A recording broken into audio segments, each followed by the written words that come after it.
नमस्कार, आप देख रहे हैं न्यूज जरा हटके। महाराष्ट्र के नाटक में साफ झलक रही है भाजपा की बदहवासी। क्या है एनसीपी के टूट के मायने, और उससे भी ज्यादा कि भाजपा ने क्यों चली ये चाल जबकि महाराष्ट्र सरकार पर नहीं था कोई खतरा। इन सब पर करेंगे विस्तार से बात। मैं हूं सुजीत कुमार और आप देख रहे हैं न्यूज जरा हटके। वीडियो शुरू होने से पहले एक गुजारिश की, जो भी दर्शक अभी तक चैनल सब्सक्राइब नहीं कर पाए हैं तो सबसे पहले इसे सब्सक्राइब कर लें।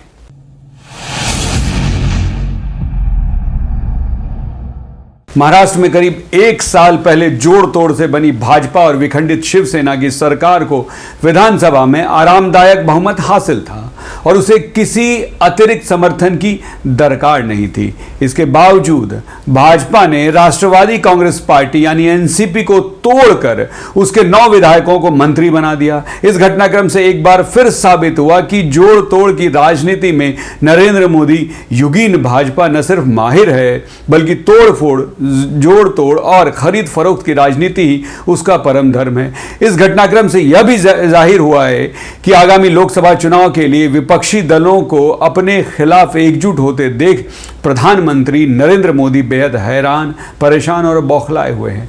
फौरी तौर पर लगता है कि यह घटनाक्रम महाराष्ट्र का है, लेकिन हकीकत यह है कि मुंबई में मंचित इस नाटक की पटकथा दिल्ली में लिखी गई थी और इसका सूत्र संचालन भी दिल्ली से ही हो रहा था।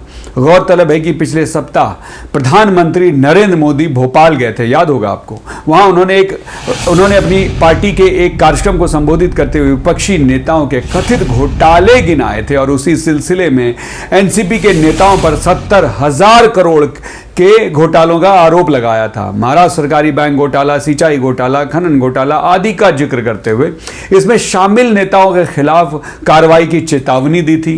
प्रधानमंत्री के इस भाषण के 2 दिन बाद ही अजीत पवार दिल्ली में अमित शाह से मिले। उसी मुलाकात में जो कुछ तय हुआ था वह 2 जुलाई को पूरे देश ने देख लिया। अजीत पवार सहित एनसीपी के जो 9 लोग महाराष्ट्र सरकार में मंत्री बनाए गए हैं, उनमें से अजीत पवार और छगन भुजबल समेत 4 तो सीधे उन घोटालों में जांच का सामना कर रहे हैं जो प्रधानमंत्री मोदी ने भोपाल में गिनाए थे। बाकी 5 मंत्रियों और अजीत पवार समर्थक अन्य विधायक भी किसी न किसी मामले में केंद्र और राज्य सरकार की जांच एजेंसियों का सामना कर रहे हैं। कहने की आवश्यकता नहीं है कि इन सभी को जांच से राहत मिल जाएगी, यानी सभी मामले रफा दफा हो जाएंगे। ऐसा कोई पहली बार नहीं होगा। पश्चिम बंगाल में तृणमूल कांग्रेस, असम, गोवा तथा पूर्वोत्तर के कुछ अन्य राज्यों में कांग्रेस से दल बदल कर भाजपा में गए नेताओं को भी केंद्रीय एजेंसियों की जांच से इसी तरह से छुटकारा मिला है। यानी मोदी अपने भाषणों में जिन नेताओं को जेल भेजने की बात करते थे उन्हें भेजने के बजाय अपनी पार्टी में ले आए। महाराष्ट्र के घटनाक्रम से यह भी जाहिर है कि अपनी सत्ता के बल पर दूसरे दलों को तोड़ने और उनके नेताओं को अपनी पार्टी में शामिल करना प्रधानमंत्री नरेंद्र मोदी और गृह मंत्री अमित शाह का प्रिय खेल है। इस खेल में वे संविधान, कानून, लोकतांत्रिक मर्यादा और न्यूनतम नैतिकता की परवाह नहीं करते, भले ही इस पर भाषण खूब चीख कर देते हों। इसे एक तरह उनकी बीमारी भी कहा जा सकता है, क्योंकि यह खेल वो आए दिन किसी न किसी राज्य में खेलते रहते हैं। इसी खेल के जरिए उन्होंने पिछले 9 सालों के दौरान मध्य प्रदेश और महाराष्ट्र सहित कई राज्यों में जनता द्वारा ठुकरा दिए जाने के बाद भी जनादेश को ठेंगा दिखाते हुए अपनी पार्टी की सरकार बनाई। कोई आश्चर्य नहीं कि जो खेल महाराष्ट्र में खेला गया वो आने वाले कुछ दिनों में लोकसभा चुनाव के मद्देनजर बिहार और अन्य विपक्ष शासित राज्यों में भी खेला जाए। मोदी और शाह ने महाराष्ट्र में 1 साल पहले अपनी पार्टी की सबसे पुरानी और विश्वस्त सहयोगी रही शिवसेना को भी इसी तरह तोड़ा था। उसके टूटे हुए धड़े के साथ मिलकर अपनी सरकार बनाई थी, लेकिन उन्हें इस बात का मलाल था कि वे अपनी पार्टी का मुख्यमंत्री नहीं बनवा सके थे, क्योंकि अगले लोकसभा चुनाव के लिहाज से महाराष्ट्र उनके लिए बेहद अहम है। पिछला लोकसभा चुनाव भाजपा ने शिवसेना के साथ मिलकर लड़ा था और 48 में से 23 सीटें जीती थी, जबकि 18 सीटें शिवसेना को मिली थी। शिवसेना को तोड़ने और उस समय सत्ता में होने के बावजूद उसे भरोसा नहीं था कि वह अगले लोकसभा चुनाव में पिछले चुनाव जैसा प्रदर्शन दोहरा पाएगी।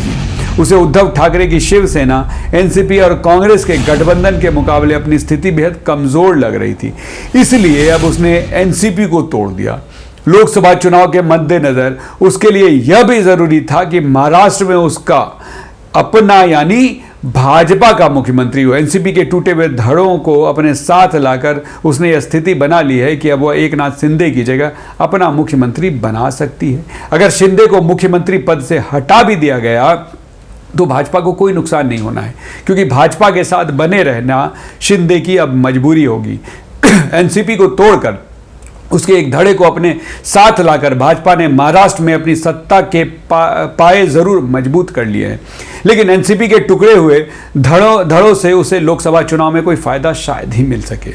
जैसे शिवसेना के टूटने से उसके विधायक और सांसद भले ही भाजपा के पाले में चले गए हों, लेकिन शिवसेना का संगठन और जनाधार तो आज भी उद्धव ठाकरे के साथ ही है।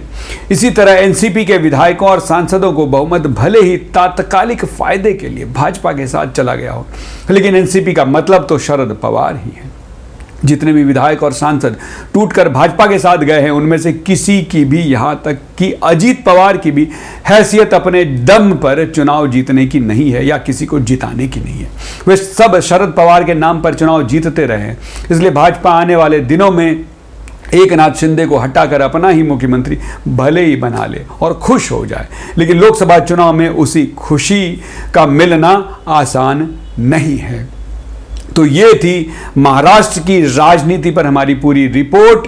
अगर आपको ये वीडियो पसंद आया तो प्लीज़ वीडियो को लाइक कीजिए, अपने दोस्तों के साथ इसे शेयर बटन दबाकर शेयर कीजिए और अपनी बात हम तक पहुंचाने के लिए कमेंट बॉक्स में कमेंट ज़रूर करें।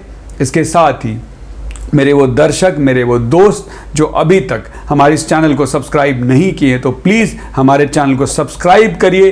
इसके साथ ही बेल बटन को हिट ज़रूर करें, इससे हमारा हर वीडियो सबसे पहले आप तक पहुंचेगा। मिलते हैं अगले वीडियो में, तब तक के लिए आगे दीजिए नमस्कार।